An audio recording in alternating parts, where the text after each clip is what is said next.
તો ભાવનગરમાં આગામી ભગવાન જગન્નાથજીની 41મી ભવ્ય રથયાત્રાને લઈને તૈયારીઓનો પ્રારંભ થઈ ગયો છે। રથયાત્રા મહોત્સવ સમિતિ દ્વારા શહેરના પરિમલ ચોક ખાતે કાર્યાલયનું ઉદ્ઘાટન કરવામાં આવ્યું।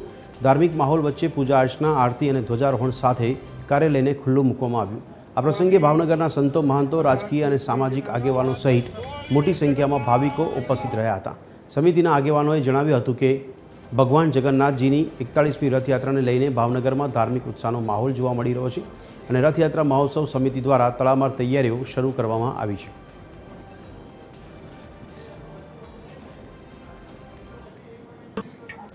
પૂજ્યપાદ સંતો, મહામંડલેશ્વર શ્રીઓ, આગેવાનો, શુભેચ્છકો અને કાર્યકર્તાઓની વિશાળ સંખ્યામાં આ કાર્યક્રમ સંપન્ન થયો છે। આગામી 1 માસ સુધી આ રથયાત્રાની તડામાર તૈયારીઓ શરૂ થઈ જશે। ભાવનગરને કેસરિયા માહોલથી રંગવામાં આવશે અને આ વર્ષે દર વર્ષ કરતાં પણ વધારે ધર્મપ્રેમી ભાઈઓ બહેનો આ રથયાત્રાનો ધર્મલાભ લેશે, ભગવાનના દર્શન કરીને પાવન થશે એવી અમારી સંપૂર્ણપણે અપેક્ષા છે।